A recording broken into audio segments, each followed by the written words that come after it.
Converso com o defensor público José Almeida Júnior. Ele estreia nesse universo das publicações com um romance, que logo de cara venceu o Prêmio Sesc de Literatura. Última Hora mistura realidade e ficção para contar os dilemas pessoais e profissionais de um jornalista durante o governo de Getúlio Vargas. Tudo bem, José Almeida? Tudo bem. Muito bem-vindo ao Iluminuras. Obrigado, é um prazer estar aqui com vocês. Bom, eu geralmente converso aqui com escritores da área do direito que escrevem sobre o universo jurídico. Você lançou um romance logo de cara. E por quê? Minha grande paixão desde a adolescência foi a literatura. Então, eu queria ser escritor desde adolescente, eu queria ser um escritor regionalista, porque eu sou do Nordeste, né? Mas eu acabei entrando na faculdade de Direito, eu gosto também da área, né?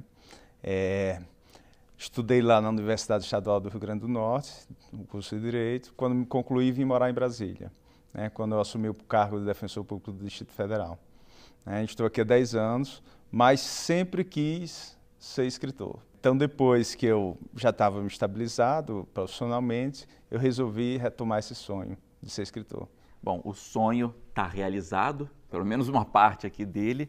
Está aqui comigo, Última Hora, seu primeiro romance, seu primeiro livro, e de cara já premiado, venceu o Prêmio Sesc de Literatura de 2017.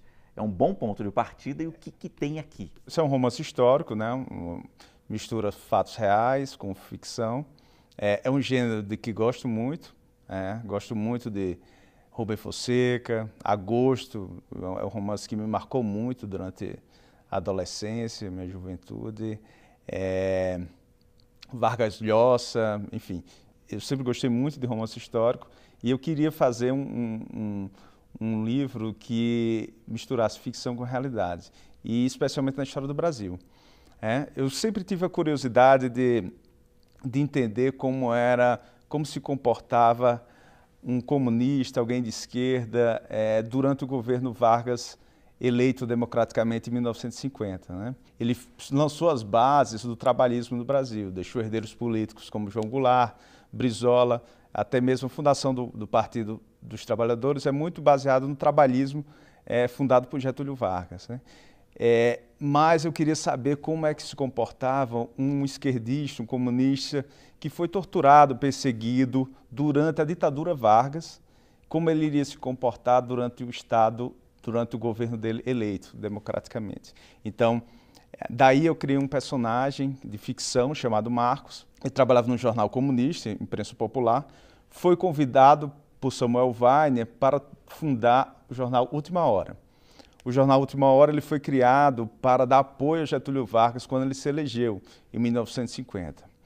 Porque quando ele toma posse, em 51, no ano seguinte, ele enfrenta a oposição tanto da imprensa liberal, dos jornais O Globo, Diários Associados, Tribuna da Imprensa, de Carlos Lacerda, como também da imprensa comunista. Né? Então, para ele governar, ele percebeu que ele precisaria de um jornal que o apoiasse.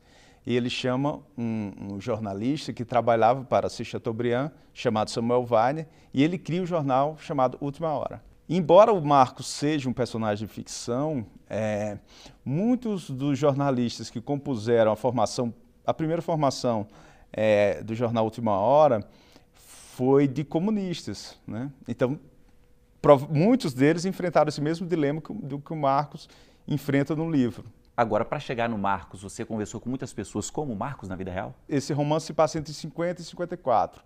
Quem viveu nesse período, quase todos já se foram. Enfim, mas eu li muitos livros de memórias de jornalistas. Né? Porque Samuel Weiner, ele era muito querido pelos jornalistas. Então, muitos, durante os anos 70, 80, 90, lançaram livros de memórias. Então, eu me apoiei muito nesses livros de memórias e na consulta dos jornais que saíram na época. Outra curiosidade que eu tenho, como é que você define o que é realidade e o que é ficção? Você mistura muito bem essas duas partes, mas quando que começa uma e quando que termina a outra, na hora de escrever isso? Esse é o grande dilema de quem escreve romance histórico, até que ponto eu posso tornar ficção aquilo que é real. Eu procurei, cada escritor que escreve esse gênero tem uma dosagem diferente. Eu tentei estabelecer como limite manchetes de jornais, fatos históricos, como sendo reais, né? Porém, alguns fatos pitorescos que eu crio no livro são de ficção, porque o personagem de ficção ele precisa se relacionar com personagens reais, como Carlos Lacerda, Getúlio Vargas, enfim. Então, essa relação entre personagem de ficção e personagens reais, logicamente, ele tem que ser de ficção. Agora, o que é mais difícil, José Almeida? Escrever ou pesquisar essa pesquisa anterior? O que leva mais trabalho, o que leva mais tempo, o que dá mais trabalho? Eu costumo, antes de começar a escrever, fazer uma pesquisa bem antes para casar os fatos reais com fatos, com a ficção, bater datas, checar fatos, enfim. Mas eu acho que o mais difícil é a parte de pesquisa, porque a parte de escrita da ficção, para quem escreve, é muito prazeroso. Há quanto tempo você está nesse livro? Por quanto tempo você se dedicou a ele? Até o Prêmio Sesc que eu ganhei, foram 2 anos. Depois do Prêmio Sesc, depois da inscrição do Prêmio Sesc, mais uns 8 meses, então foram quase 3 anos no total até sair esse livro impresso. Não é tanto tempo? Não. Uma pesquisa profunda como você fez? Não. Eu tenho um outro livro que ainda é inédito, né? Também é um romance histórico. Isso me deu uma base para esse romance sair maduro, né? Então ele já saiu como se fosse um escritor mais experiente, enfim, porque eu já tenho uma base de um livro ainda inédito que eu me apoiei nele, né? A gente vive hoje, né, há pelo menos uns 2 ou 3 anos, uma polarização aí na política. Esquerda versus direita, um partido contra o outro. Isso ajudou também no livro? Acredito que sim, porque quase todas as pessoas que já leram o livro, vêm me abordar, querendo fazer esse link entre atualidade e história, né? Entre 51 e 54 também houve um processo de polarização muito grande. Em 54, especialmente, Getúlio Vargas passou por um processo de impeachment, que foi derrotado, mas a partir de agosto de 54, quando houve o atentado na Rua Toneleiro, ele participou de um processo de massacre da imprensa muito grande. Foi criado um sistema de justiça, que foi chamado na época de República do Galeão, para investigar o atentado, enfim. Houve uma politização muito grande do fato. E muita gente vem fazendo essa comparação com o que aconteceu no Brasil em 2016, com o impeachment da ex-presidente Dilma Rousseff. Os fatos são históricos, né? Eles não mudam, né? Estão aqui. Estão aí. Assim, a interpretação é do leitor, né? Cada leitor faz uma interpretação diferente e isso é o que é interessante da literatura, né? Cada um tem, de acordo com sua visão de mundo, forma a sua própria opinião e a interpretação do livro. Saindo um pouquinho agora do livro, já que você está falando sobre literatura especificamente, você já falou ali sobre Augusto, o livro Augusto, no comecinho do programa. Quais são aí os seus livros e autores preferidos? Revela essa sua lista aqui pra gente, José Almeida. Eu acho que a base principal eu acho que o Machado de Assis, né?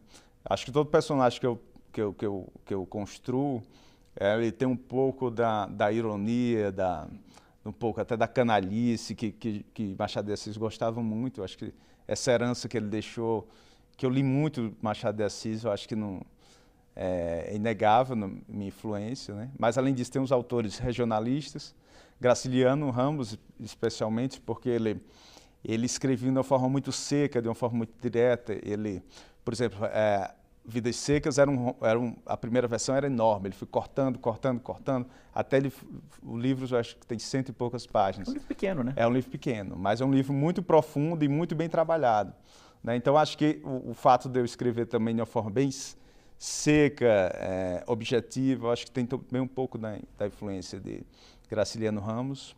E você percebe isso na hora da escrita? Eu perguntaria justamente isso. Você falou especificamente da influência de Graciliano Ramos na sua escrita, que é direta. Você percebe isso na hora de escrever? Não, acho que isso aí é um ato involuntário, né? Faz parte da formação e quando você...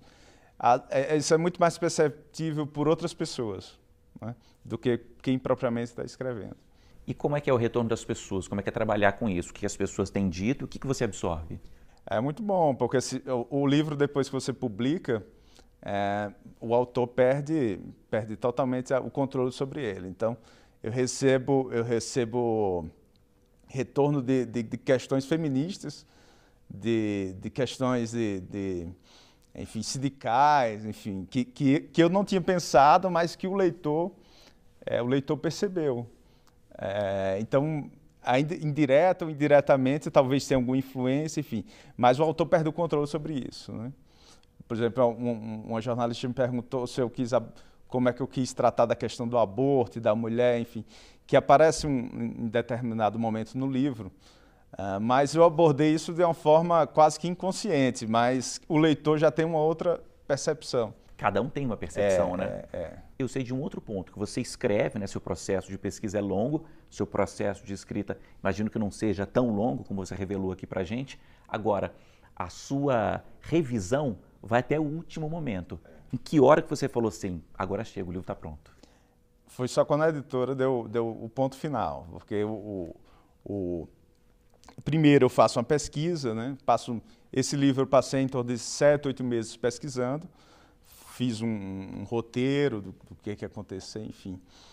E depois disso eu comecei a escrever. Aí quando eu começo a escrever, eu procuro escrever todos os dias, né? Porque a partir do momento que o escritor para, você perde um pouco do espírito do livro, os personagens se enfraquecem, enfim. Então, cada pausa que eu tinha nesse livro, eu tinha que reler tudo que eu tinha escrito para entrar no livro novamente. Então, foi um processo constante e intenso. Constante, intenso. Porque se não tiver regularidade, é muito difícil escrever.